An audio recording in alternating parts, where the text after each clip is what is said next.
Olá, meus irmãos, boa noite, graça e paz da parte do Senhor Jesus Cristo. Eu sou o pastor Alain René e para mim é uma alegria, é uma imensa satisfação estar participando dessa conferência online do projeto Perguntar Não Ofende, na qual nós estamos tratando do tema O Cristão em Meio às Questões Atuais. Nessa ocasião, eu vou falar a respeito de uma tendência que tem crescido no meio evangélico brasileiro, e a minha proposta é então oferecer uma crítica, a partir das escrituras e da teologia reformada, uma crítica à chamada teologia coaching, a teologia do coaching que tem se tornado tão popular e que tem sido tão danosa à espiritualidade de muitas pessoas. Eu quero então fazer isso lendo com vocês inicialmente uma passagem nas Sagradas Escrituras, especificamente a passagem de Jeremias, profeta Jeremias, capítulo 6, do verso 12 até o verso 16. A palavra de Deus, ela nos diz assim: As suas casas passarão a outrem, os campos e também as mulheres, porque estenderei a mão contra os habitantes desta terra, diz o Senhor. Porque desde o menor deles até ao maior, cada um se dá à ganância. E tanto o profeta como o sacerdote usam de falsidade. Curam superficialmente a ferida do meu povo, dizendo paz, paz, quando não há paz. Serão envergonhados, porque cometem abominação sem sentir por isso vergonha. Nem sabem que coisa é envergonhar-se. Portanto, cairão com os que caem. Quando eu os castigar, tropeçarão, diz o Senhor. Assim diz o Senhor: Ponde-vos à margem do caminho e vede. Perguntai pelas veredas antigas qual é o bom caminho. Andai por ele e achareis descanso para a vossa alma. Mas eles dizem, não andaremos. Então, o meu objetivo é, nessa ocasião, falar a respeito desse assunto que tem gerado muitas discussões, inclusive nas redes sociais, que é a teologia coaching. Eu tenho já há algum tempo feito algumas leituras, tenho ouvido alguns podcasts a respeito do assunto, e eu desejo iniciar essa discussão com vocês, meus irmãos, dizendo que um ponto comum que é abordado tanto nas leituras que eu fiz, como também naquilo que eu ouvi, é a associação entre a teologia do coaching e a famigerada teologia da prosperidade. Nessa associação se destaca, por exemplo, que as duas são antropocêntricas. Tanto a teologia do coaching como a teologia da prosperidade são antropocêntricas. Nelas, o homem é o centro. Não obstante, meus irmãos, apesar desse ponto de contato, há quem afirme que a teologia do coaching, ela é ainda pior. Ela é ainda muito mais danosa, muito mais grave do que a teologia da prosperidade. Isso porque, quando você observa a teologia da prosperidade, você percebe que nela ainda há o elemento da barganha. Através desse elemento, Deus ele vai realizar milagres, ele vai trazer prosperidade material, ele vai trazer saúde à pessoa, mas você percebe que mesmo na teologia da prosperidade, Deus ele é essencial para o homem. Ele é extremamente importante, na verdade ele é indispensável para que o homem consiga aquilo que tanto deseja. O homem ele continua completamente dependente de Deus para obter a satisfação dos anseios do seu coração. É verdade que isso em nada torna a teologia da prosperidade como algo bom. Isso em nada faz da teologia da prosperidade algo que seja benéfico para a alma. O ponto é destacar que há algo ainda pior do que a teologia da prosperidade. Na teologia do coaching, a barganha ela é eliminada. Deus ele deixa de ser indispensável e ele passa a ser uma espécie de treinador. Deus é empurrado para longe. A barganha ela é eliminada da teologia do coaching não porque se entende que ela seja errada, mas porque Deus ele é colocado distante. Ele é empurrado para a margem. O Senhor se torna secundário. Na teologia do coaching, o que é essencial é o homem e o seu esforço. O homem e o seu desempenho é o que vai ocupar o primeiro lugar na teologia do coaching. Deus, no máximo, ele é aquela pessoa que ama tanto você, ele torce tanto pelo teu sucesso, que ele fica ali nas arquibancadas, torcendo e vibrando à medida que você desenvolve o teu potencial. Então por aí você já pode perceber quão grave é essa teologia. Então, nesta ocasião, meus irmãos, eu vou falar a respeito da teologia do coaching destacando 3 pontos. Nós vamos observar em primeiro lugar o que é o coaching e como ele é realizado. Então esse é o nosso primeiro ponto. O nosso segundo ponto será observar como a teologia ou como o coaching foi assimilado pela teologia e pelas igrejas, como foi que o evangelicalismo, notadamente o evangelicalismo brasileiro, absorveu essa tendência.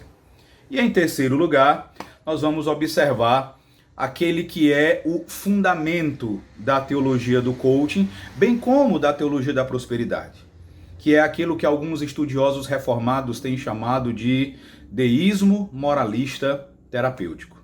Então esse vai ser o nosso roteiro e, em primeiro lugar, nós vamos então entender o que é o coaching. Há um site que você pode acessar que é o do Instituto Brasileiro de Coaching. Nele você vai encontrar algumas definições do que vem a ser o coaching. Uma delas diz o seguinte: coaching é um processo, é uma metodologia, um conjunto de competências e habilidades que podem ser aprendidas e desenvolvidas por absolutamente qualquer pessoa para alcançar um objetivo na vida pessoal ou profissional até 20 vezes mais rápido, comprovadamente. Então tudo gira em torno de você desenvolver as suas potencialidades. No site do Instituto Brasileiro de Coaching também é possível ler que o coaching é um processo definido como um mix de recursos que utiliza técnicas, ferramentas e conhecimentos de diversas ciências, como a administração, a gestão de pessoas, a psicologia, a neurociência, linguagem ericksoniana. Eu quero que você preste atenção a essa expressão, tá? A linguagem ericksoniana, recursos humanos, planejamento estratégico, entre outras. A metodologia visa a conquista de grandes e efetivos resultados em qualquer contexto, seja pessoal, profissional, social, familiar, espiritual ou financeiro. Como eu mencionei nessa última definição, há uma expressão que a princípio me deixou bem curioso, que é a expressão linguagem ericksoniana. Eu resolvi pesquisar um pouco a respeito dessa expressão e eu observei que a linguagem ericksoniana é uma referência a um homem chamado Milton Erickson, um psiquiatra americano, considerado como o pai da hipnose moderna. E ele é uma das autoridades por trás daquilo que é chamado de programação neurolinguística. A diferença entre a hipnose praticada e ensinada por Erickson, de um lado, e a hipnose praticada e ensinada por Freud, é que na hipnose ericksoniana não existe aquele estado de transe, aquele estado de entorpecimento da pessoa hipnotizada. A hipnose ericksoniana, ela mantém a pessoa consciente. Tudo é processado, então, através de mecanismos de linguagem. Esses mecanismos vão, então, proporcionar ao hipnoterapeuta o controle da situação e, através deles, o terapeuta vai poder induzir o seu paciente através de sugestões que são feitas. Por aí, você já pode perceber o que está por trás do coaching e como muitas pessoas aparentemente centradas, né, maduras, acabam se deixando levar por algumas coisas, por alguns comportamentos bem extravagantes, para dizer o mínimo. Então, essa linguagem ericksoniana visa justamente induzir você sem que você perceba. Um coach brasileiro chamado José Roberto Marques, ele vai afirmar o seguinte a respeito da linguagem ericksoniana. Ele diz assim: A sutileza da linguagem ericksoniana está no fato de que os conteúdos não devem ser inteiramente depositados sobre o paciente, também chamado de coachee, tolhendo ou determinando a sua assimilação. Na linguagem ericksoniana, não dizemos não faça isso ou faça isso, mas o que nós dizemos é: faz sentido para você? Isso aqui faz sentido? Aquilo faz sentido para você? Ou seja, nós plantamos sugestões na mente das pessoas. Aquele que estiver submetido ao processo deve ser instruído ou induzido de modo nada impositivo, a fim de que mantenha a sua liberdade de escolha preservada. Um dos maiores riscos em que pode incorrer o coach é introduzir sugestões que possam atrapalhar o aprofundamento do transe ou potencializar as resistências ao tratamento. No site do Instituto Brasileiro do Coaching, esse processo ele é descrito da seguinte forma. Então, como é que se dá esse processo? Como é que ele é conduzido? No site do Instituto Brasileiro de Coaching você tem o seguinte: conduzido de maneira confidencial, o processo de coaching é realizado através de sessões onde um profissional chamado coach tem a função de estimular, apoiar e despertar em seu cliente, que é o coachee, o seu potencial infinito para que este conquiste tudo o que deseja. As sessões de coaching podem ser individuais ou em grupo. Podem ser realizadas semanalmente, quinzenalmente ou mensalmente e tem duração em média de 1 a 2 horas, tudo isso definido em comum acordo entre coach e coachee. Meus irmãos, para finalizar essa breve exposição do que é o coaching, basta dizer que ele se divide em 2 tipos. Você vai encontrar 2 tipos de coaching. Você tem o coaching que é o pessoal e você tem o coaching profissional. Cada um desses 2 tipos é dividido em 8 subtipos. Tá? Tanto o coaching pessoal como o coaching profissional, eles são divididos em 8 subtipos. Tá? O coaching pessoal se divide em familiar, de relacionamento, espiritual, financeiro, esportivo, de emagrecimento, de inteligência emocional e nutricional.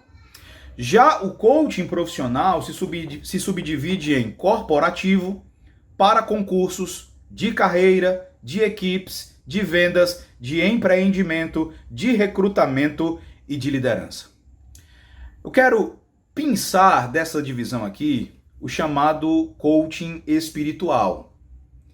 O coaching espiritual ele vai ser definido da seguinte forma, e eu quero que você grave, que você guarde essa definição. O coaching espiritual não tem ligação com religião, doutrina ou crença.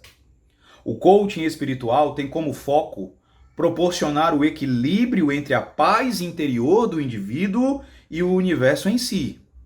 A metodologia age de dentro para fora, atuando nas questões internas da pessoa e no seu autoconhecimento.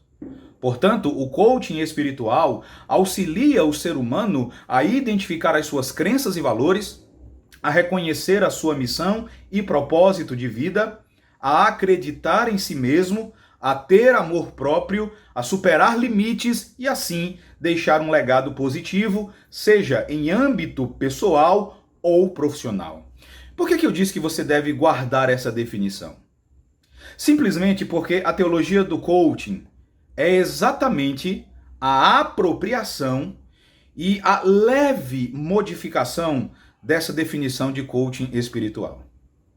Então, o nosso segundo passo agora é falarmos a respeito do coaching e as igrejas evangélicas. Como foi que as igrejas elas assimilaram essa ideia de coaching espiritual e transformaram essa ideia na teologia do coaching? Não se sabe exatamente, meus irmãos, o momento em que a teologia do coaching invadiu as igrejas evangélicas. Então não se tem uma data para quando isso apareceu no seio da igreja evangélica. Apesar disso, tudo o que era preciso para que ela virasse uma sensação já estava assentado pelos movimentos que a precederam, como o movimento da autoajuda e da teologia da prosperidade. Esses movimentos eles já haviam lançado o fundamento, a base humanista. O evangelicalismo já se encontrava profundamente influenciado pelo humanismo desses movimentos. Então, uma vez que a teologia do coaching surgiu, ela não encontrou muita resistência. O fundamento humanista já estava lançado, as bases já estavam postas. E como eu mencionei há pouco, a teologia do coaching, ela se apropria da definição de coaching espiritual. Os mesmos elementos podem ser verificados tanto no coaching espiritual como na teologia do coaching. Nós poderíamos definir a teologia do coaching da seguinte forma. A teologia do coaching tem como foco proporcionar o equilíbrio entre a paz interior do indivíduo e Deus. A metodologia age de dentro para fora, atuando nas questões internas da pessoa e no seu autoconhecimento. Portanto, a teologia do coaching auxilia a pessoa a identificar suas crenças e valores, a reconhecer a sua missão e propósito de vida, a acreditar em si mesmo, a ter amor próprio, a superar limites e assim deixar um legado positivo, seja em âmbito pessoal ou profissional. Perceba que poucas substituições ou poucas modificações foram aqui feitas. A definição de coaching espiritual diz que o objetivo é proporcionar o equilíbrio entre a paz interior do indivíduo e o universo. A teologia do coaching vai dizer que o objetivo é proporcionar o equilíbrio entre a tua paz interior e Deus. Isso pode ser aferido a partir do momento em que você observa o discurso daqueles que se apresentam como coaches. Aqueles que andam pelas igrejas, dando palestras, se apresentando como coaches e não como pregadores do Santo Evangelho de nosso Senhor Jesus Cristo. Tome, por exemplo, os títulos de publicações dos principais representantes desse segmento aqui no Brasil. Um deles, um coach chamado Tiago Brunet, ele possui vários títulos, vários livros publicados, dentre os quais nós podemos citar Especialista em Pessoas, Soluções Bíblicas e Inteligentes para Lidar com Todo Tipo de Gente, Descubra o Maior Poder do Mundo, Tudo o que você precisa para ter uma vida extraordinária, Descubra o seu destino, As chaves que abrem as portas para o seu futuro, Emoções Inteligentes, Governe a sua vida emocional e assuma o controle da sua existência. Perceba a ênfase nos títulos dessas obras. E já é conhecida, meus irmãos, a horrorosa afirmação feita por esse coach em uma palestra, no sentido de que, sim, é verdade que Deus planejou o nosso destino, porém, as nossas decisões podem alterar aquilo que foi decidido por Deus. Ele vai dizer que Deus tem o lápis do destino em suas mãos, mas o ser humano tem a borracha das decisões. Então o ser humano ele tem a capacidade de apagar aquilo que foi escrito por Deus. Ele vai dizer literalmente o seguinte: a vontade de Deus só se cumpre quando você, por teu livre-arbítrio, coloca tudo nas mãos dele. Meus irmãos, esse tipo de afirmação possui sérias consequências para aquilo que nós chamamos de teontologia, ou seja, a doutrina do ser e das obras de Deus. Esse tipo de afirmação priva o Senhor da sua soberania, coloca a soberania nas mãos do ser humano. Essa afirmação apresenta uma divindade completamente distinta, completamente diferente do Deus triuno revelado nas Sagradas Escrituras. A divindade anunciada por esse tipo de pensamento é uma divindade bem diferente daquela que de maneira grandiosa declara no livro do profeta Isaías, no capítulo 46, nos versículos 9 e 10. Lembrai-vos das coisas passadas da antiguidade, que eu sou Deus e não há outro, eu sou Deus e não há outro semelhante a mim, que desde o princípio anuncio o que há de acontecer, e desde a antiguidade as coisas que ainda não sucederam, que digo, o meu conselho permanecerá de pé, farei toda a minha vontade. O que eu digo a vocês, meus amados irmãos, é que não há borracha do destino que permaneça de pé diante da afirmação do Deus Todo-Poderoso. Não há borracha do destino que permaneça de pé diante de Deus dizendo: o meu conselho permanecerá de pé.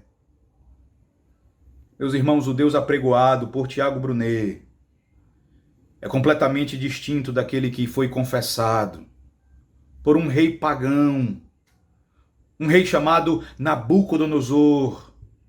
E você pode ler a respeito disso no livro do profeta Daniel, no capítulo 4, nos versículos 34 e 35, que diz: mas ao fim daqueles dias, eu, Nabucodonosor, levantei os olhos ao céu, tornou-me a vir o entendimento, e eu bendisse o Altíssimo, e louvei e glorifiquei ao que vive para sempre, cujo domínio é sempre eterno, e cujo reino é de geração em geração.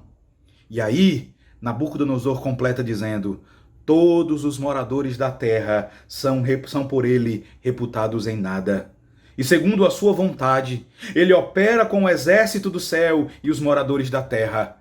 Não há quem lhe possa deter a mão, nem lhe dizer: que fazes? Não há como conciliar, meus irmãos, a divindade anunciada pela teologia do coach com o Deus Todo-Poderoso, que, de acordo com Tiago, o irmão do Senhor Jesus Cristo, é dele que depende a realização de tudo aquilo que planejamos. Os nossos planos, os nossos projetos não dependem apenas da nossa determinação. A execução desses planos, o sucesso em torno dos nossos projetos não depende apenas da nossa força de vontade. Depende de Deus. Tiago diz na sua carta, no capítulo 4, do verso 13 ao verso 15: atendei agora, vós que dizeis: hoje ou amanhã iremos para a cidade tal, e lá passaremos um ano, e negociaremos e teremos lucros. Vós não sabeis o que sucederá amanhã. Que é a vossa vida? Sois apenas como neblina que aparece por instante e logo se dissipa. Em vez disso, devias dizer: se o Senhor quiser. Não só viveremos, como também faremos isto ou aquilo.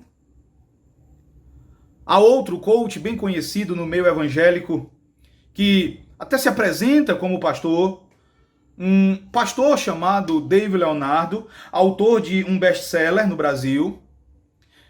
Já há algum tempo eu tenho assistido palestras, desse coach, tenho lido livros dele, e num livro publicado e intitulado O Amor Mais Louco da História, que é uma coletânea de mensagens, de palestras entregues por ele, David Leonardo faz algumas das afirmações mais complicadas e mais absurdas que eu tive a oportunidade de ler.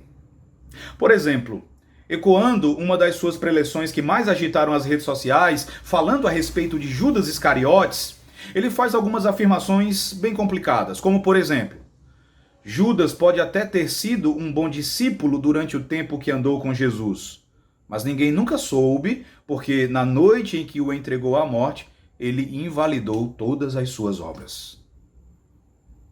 Ele pode até ter sido um bom discípulo durante algum tempo, mas ninguém sabe o que foi que aconteceu. Ninguém sabe o que foi que aconteceu para ele simplesmente invalidar tudo o que fez. Como assim ninguém nunca soube? Como assim ninguém sabe? Basta que você leia a oração sacerdotal do Senhor Jesus em João capítulo 17.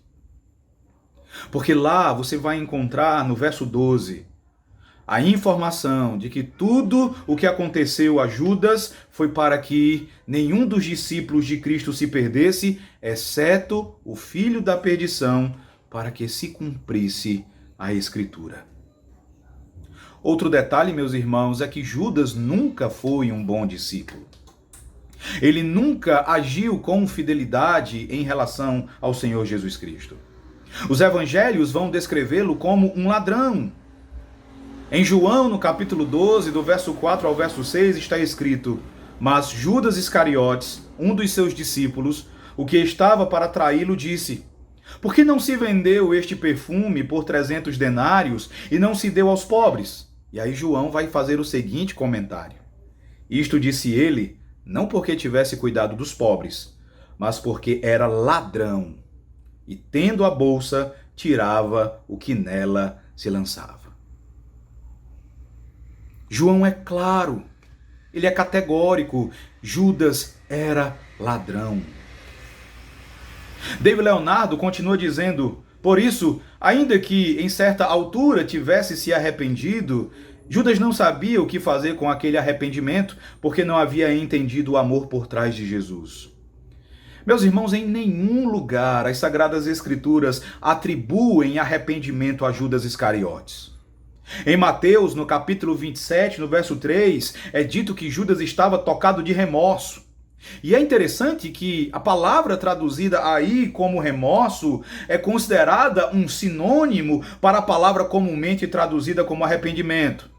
Não obstante, o que os léxicos e os dicionários da língua grega vão fazer é apresentar uma explicação bem importante a respeito da diferença entre essas duas palavras, e eu quero aqui citar um desses léxicos, que diz assim: as distinções tão frequentemente estabelecidas entre essas palavras, no sentido de que a primeira expressa uma mudança meramente emocional, enquanto a segunda uma mudança de escolha, que diz que a primeira se refere a particulares, enquanto a segunda ao todo da vida, que diz que a primeira não significa nada além de remorso, enquanto a última fala da reversão do propósito moral, conhecida como arrependimento, são distinções verdadeiras.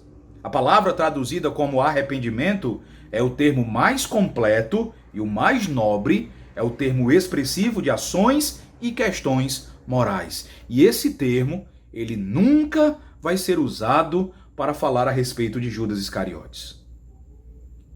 Judas nunca se arrependeu da sua traição. Judas nunca se arrependeu da sua malignidade. No máximo, ele foi tomado de remorso por perceber, como ele mesmo expressa em Mateus capítulo 27, verso 4, que ele pecou traindo sangue inocente. Mas não houve nenhuma disposição de mente e de coração, de propósito moral para mudar. Não houve arrependimento. David Leonardo, ele faz a seguinte afirmação, talvez a mais complicada de todas. A citação é longa, mas é importante para nós entendermos o que está envolvido na teologia do coaching. Ele diz assim: Judas poderia ter revertido aquela situação, mas não o fez. Ele só precisava ter esperado 3 dias, porém, apesar do arrependimento, ele não foi capaz de enxergar a reversão para o que havia feito. Algumas vezes eu fico imaginando o que poderia ter acontecido se eu tivesse a chance de encontrar Judas bem no momento em que ele saiu arrependido, jogou as moedas e se livrou daquilo que o prendia. Eu queria tê-lo encontrado naquele momento, e se eu o encontrasse diria: Judas, fique calmo. Ele, por outro lado, provavelmente diria: não, eu destruí a minha vida, eu acabei com tudo e agora vou me suicidar. Eu, mais uma vez, insistiria para que ele mantivesse a calma, enquanto ele, possivelmente irritado, responderia: calma, mas o filho do homem vai morrer porque eu o traí. Então, com um sorriso no rosto e lágrimas nos olhos, eu lhe diria: sim, ele vai, mas fique calmo, porque se você esperar 3 dias, o mesmo sangue que você traiu vai te salvar. O mesmo sangue para o qual você virou as costas vai te alcançar, perdoar e dar a você uma oportunidade para viver algo novo. Meus irmãos, essa declaração ela é simplesmente surreal. Ela é simplesmente surreal. E eu poderia aqui apresentar afirmações feitas por outros pastores que se apresentam como coaches e têm prejudicado muitas igrejas. Porém, meus irmãos, eu creio que esses exemplos aqui mencionados são suficientes para que você perceba que tudo o que pode ser encontrado na teologia do coaching é uma mistura entre humanismo e materialismo. Não há evangelho. O indivíduo, o ser humano é o centro de tudo nessa teologia. Não há anúncio da cruz de Cristo como a solução para a rebeldia e para a malignidade do coração humano. Não há pregação acerca da porta estreita e do caminho estreito. Não há chamado à renúncia. Não há convite para sofrer afrontas por amor do nome de Jesus Cristo. Tudo o que há é motivacionismo travestido de fé. Em uma pregação bem conhecida nas redes sociais, David Leonardo vai dizer: do coração de Jesus, do coração de Deus, Jesus é o centro. Mas do coração de Jesus, você é o centro. Você é a pessoa mais importante da face da terra. Todo amor é por conta de você. O sacrifício é por sua culpa. A cruz é por conta de você. O sangue é por conta de você. O amor é por conta de você. Você, veja, você é a pessoa mais importante da face da terra. Irmãos, quem é que não gosta de ouvir esse tipo de afirmação? Ela anima, ela contagia. Ouvir que a cruz de Cristo é a prova do quanto somos importantes para Deus é algo extremamente agradável. Mas não é o Evangelho. Não é o Evangelho da cruz de Cristo. Não há anúncio aí da justiça de Deus que se manifestou em Jesus Cristo. Eu gosto muito, meus irmãos, da afirmação feita por um pastor chamado Don Matzat, um pastor luterano em St. Louis, nos Estados Unidos. Há uma obra publicada em português pela editora Cultura Cristã, uma obra intitulada Religião de Poder, e em um capítulo a respeito de Cristo como o nosso valor, o pastor Don Matzat ele vai fazer uma afirmação extraordinária para que nós entendamos o que é ensinado, o que é afirmado pela cruz de Jesus. Eu quero que você, à medida que ouvir essa afirmação, que você reflita bastante. Don Matzat diz assim: um recente programa de televisão reportou a acareação de um assassino que admitiu a responsabilidade por pelo menos 15 assassinatos. O juiz firmou a sua fiança em 5 milhões de dólares. Será que usaríamos o mesmo tipo de raciocínio para concluir que esse homem deveria se sentir bem acerca de si mesmo, considerando-se como um ser humano de especial valor, uma vez que o juiz firmou a sua fiança em valor tão alto? Afinal, ele vale 5 milhões de dólares para a sociedade. E ele continua dizendo: a fiança de 5 milhões de dólares, obviamente, não reflete o valor do assassino. Reflete a gravidade do seu crime. Reflete a severidade do seu crime. Igualmente, meus irmãos, a morte de nosso Senhor Jesus Cristo na cruz não é uma declaração do nosso valor. Não é uma declaração da nossa importância, mas indica a profundidade do nosso pecado. A profundidade da nossa culpa diante de Deus. Repetindo, se Jesus morreu por nós porque ele viu algo em nós pelo que valia morrer, então havia algo em nós que merecesse a sua morte. Mas nós somos salvos por algo bom em Deus, não porque haja algo bom em nós. Foi pago um alto preço, é verdade. Mas esse alto preço, ele não conta a história de como nós somos preciosos. É verdade que há grande valor na vida humana, uma vez que cada pessoa foi criada segundo a imagem de Deus, conforme a sua semelhança. Mas o valor do pagamento feito pelo Senhor Jesus Cristo na cruz do Calvário fala, acima de tudo, da gravidade do nosso pecado. A cruz de Cristo, meus amados irmãos, denuncia em primeiro lugar a nossa maldade, a nossa vileza, a nossa malignidade, a nossa rebeldia. Quando o apóstolo Paulo mencionou a cruz de Cristo pela primeira vez na sua carta à igreja de Roma, Paulo apontou não para o amor de Deus, mas ele apontou para a justiça de Deus como motivo. Você conhece de cor o que ele diz em Romanos capítulo 5, verso 8, quando ele diz que Deus prova o seu próprio amor para conosco pelo fato de ter Cristo morrido por nós, sendo nós ainda pecadores. Mas essa não foi a primeira vez que Paulo falou da cruz de Cristo aí na carta aos Romanos. No capítulo 3, do verso 21 ao verso 25, Paulo fala da morte de Jesus. E ele fala de como a morte de Jesus na cruz aponta para a justiça de Deus. Paulo diz assim: mas agora, sem lei, se manifestou a justiça de Deus, testemunhada pela lei e pelos profetas, Justiça de Deus mediante a fé em Jesus Cristo para todos e sobre todos os que creem. Porque não há distinção, pois todos pecaram e carecem da glória de Deus, sendo justificados gratuitamente por sua graça, mediante a redenção que há em Cristo Jesus, a quem Deus propôs no seu sangue como propiciação, mediante a fé, para manifestar a sua justiça, por ter Deus, na sua tolerância, deixado impunes os pecados anteriormente cometidos. Ah, meus irmãos, nós devemos ter isso em mente. A cruz de Jesus, ela descreve sim o amor de Deus, mas ela não descreve apenas o amor. Ela também fala da justiça de Deus, que se manifestou contra a nossa pecaminosidade. E mesmo o amor de Deus não se baseia em quem nós somos, ou não se baseia naquilo que nós fazemos, se baseia na sua graça, na sua bondade, na sua vontade que é livre. Os pastores Joel Bick e Paul Smalley, eles mostram exatamente o que está por detrás das teologias antropocêntricas, como a teologia do coaching.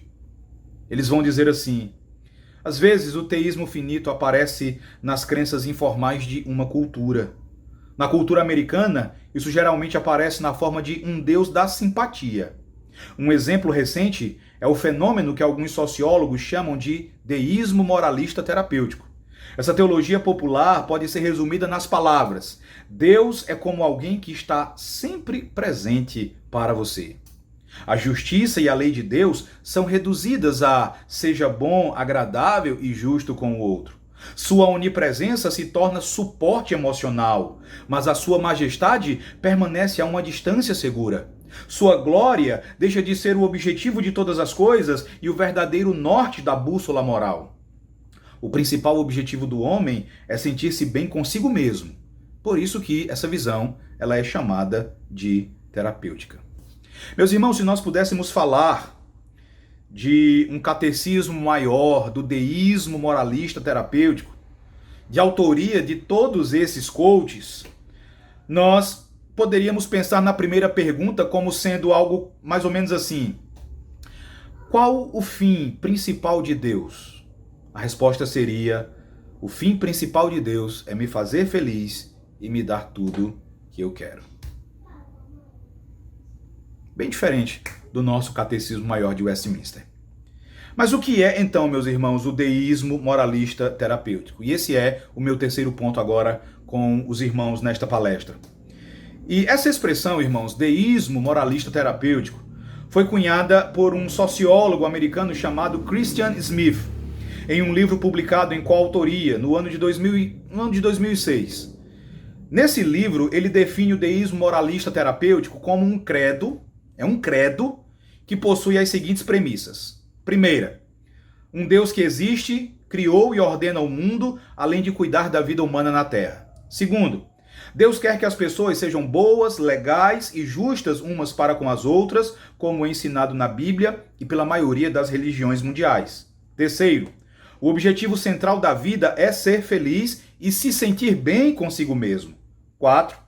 Deus não precisa estar particularmente envolvido na vida de alguém, exceto quando Deus precisa resolver um problema. 5. Pessoas boas vão para o céu quando morrem. Irmãos, é exatamente esse tipo de pensamento que permeia não apenas a teologia do coaching, mas todas as teologias antropocêntricas que conhecemos e que estão por aí, encontrando abrigo em nossas igrejas evangélicas. O conceito de deísmo moralista terapêutico tem sido amplamente usado por alguns teólogos reformados, com o objetivo de diagnosticar a real situação do nosso evangelicalismo. O Dr. Michael Horton, em uma obra excelente que já foi publicada em português há alguns anos, uma obra intitulada Cristianismo sem Cristo, ele afirma que se trata de uma espécie de cativeiro, no qual a igreja americana se encontra presa hoje em dia. E a gente pode afirmar com segurança que também é um cativeiro da igreja brasileira. De acordo com o Michael Horton, basicamente a mensagem é que Deus é bom e nós somos bons, por isso devemos todos ser bons.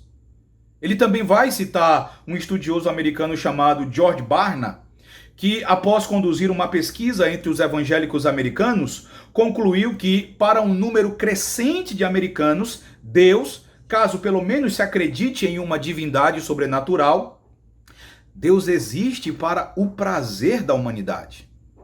Deus reside no reino celestial exclusivamente para proveito e benefício nosso. Embora sejamos espertos demais para confessar isso em voz alta, nós, na prática, vivemos pela noção de que o verdadeiro poder não é acessado olhando para cima, mas é olhando para dentro de nós mesmos. O apelo da teologia do coaching é exatamente esse. A resposta está dentro de você. Liberte o seu potencial.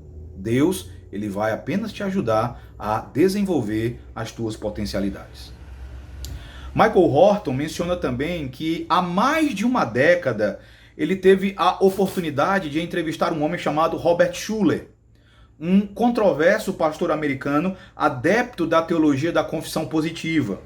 E durante essa entrevista, Robert Schuller teria dito que uma igreja, veja só, uma igreja pode se dar ao luxo de pensar em um Deus como o centro, mas uma missão precisa colocar os seres humanos no centro, não Deus.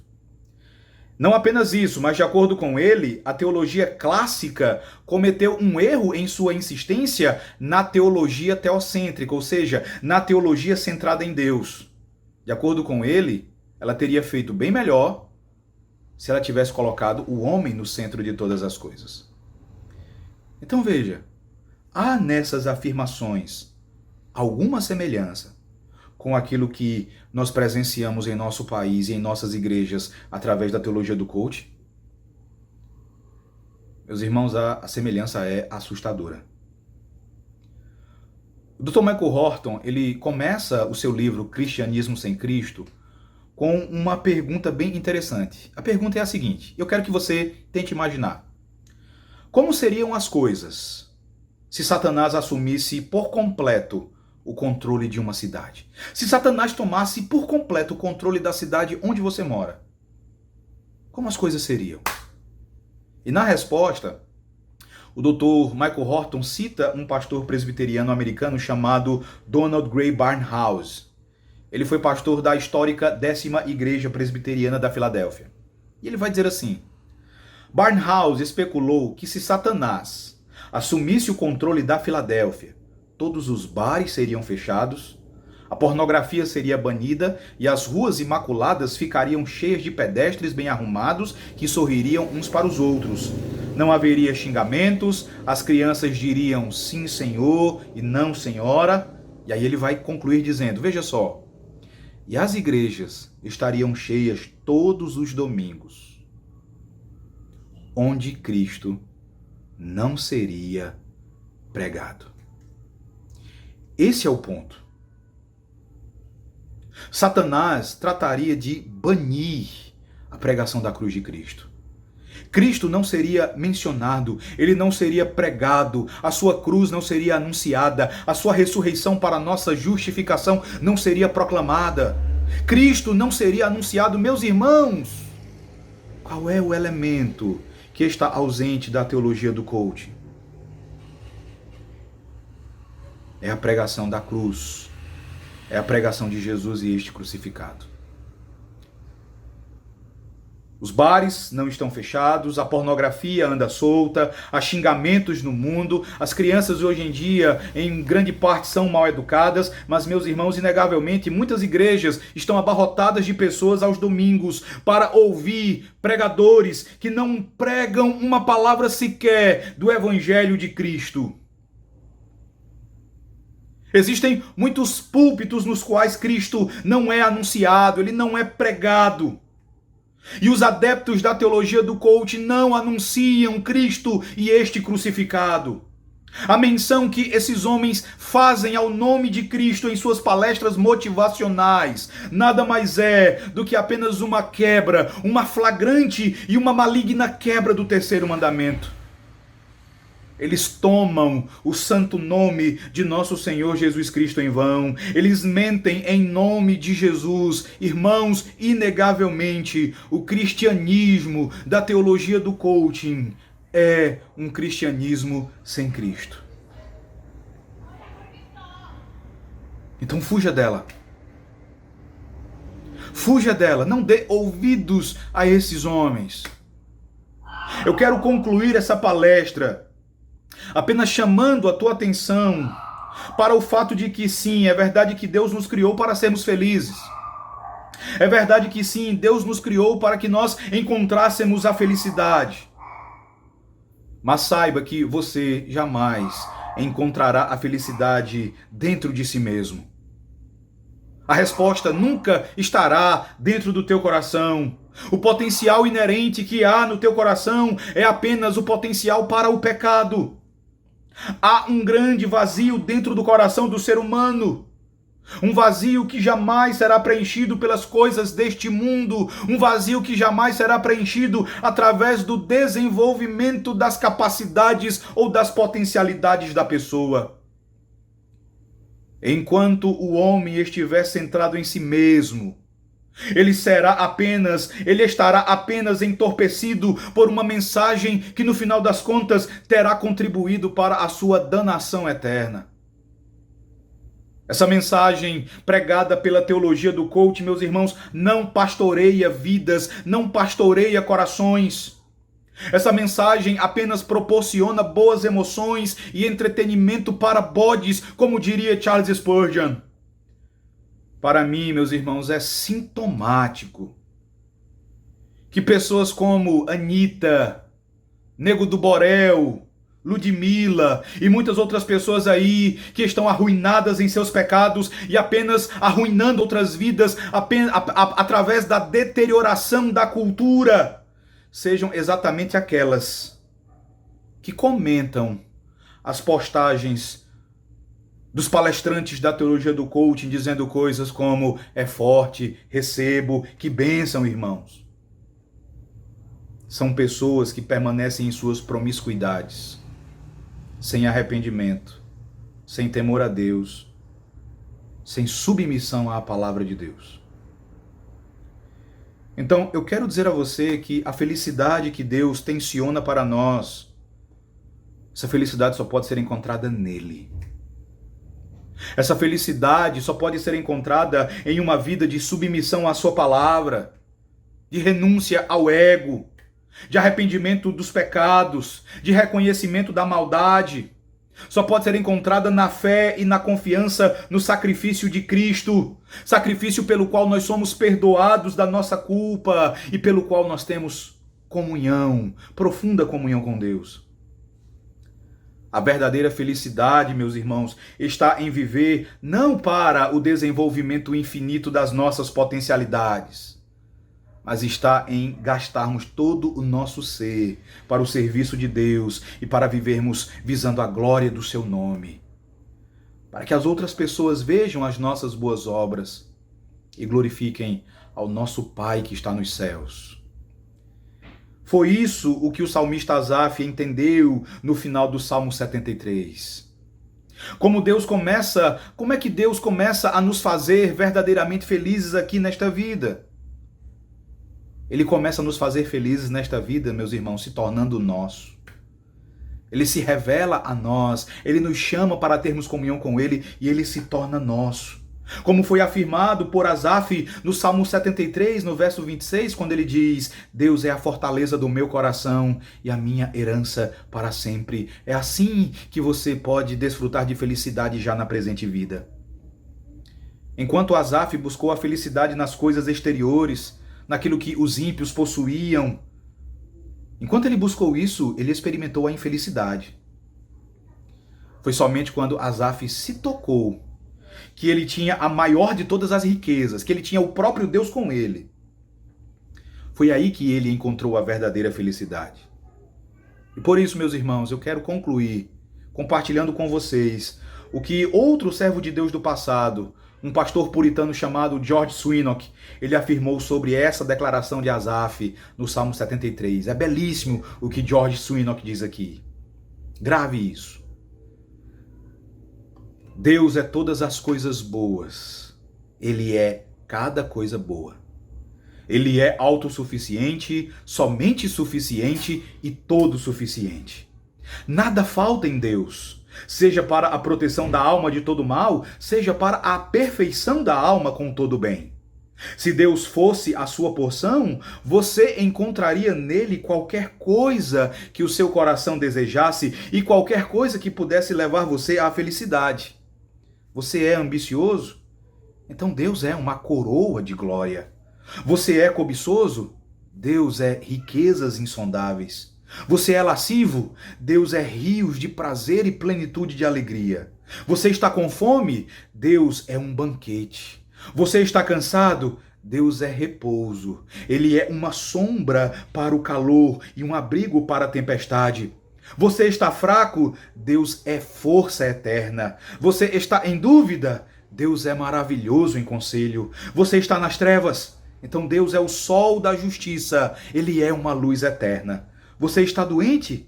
Ele é o Deus da tua saúde. Você está triste? Ele é o Deus de todo conforto. Você está morrendo? Ele é a fonte da vida. Você está em angústia? Seu nome é torre forte, para onde você pode correr e encontrar segurança. Ele é um remédio universal contra toda sorte de miséria. Qualquer que seja a tua calamidade, Ele pode removê-la. Qualquer que seja a tua necessidade, Ele pode aliviá-la. Deus é prata, Ele é ouro, Ele é honra, Ele é deleite, Ele é alimento, vestimenta, lar, terra, paz, sabedoria, poder, beleza, pai, mãe, esposa, marido, misericórdia, amor, graça, glória. Deus é infinitamente mais do que tudo isso. Que riqueza nós temos em Deus. Que felicidade nós temos nele, meus irmãos. Assim, que o Senhor, pois, nos abençoe e que Ele nos guarde, que Ele nos proteja da nefasta teologia do coaching. Amém. Que Deus vos abençoe hoje e para todo sempre.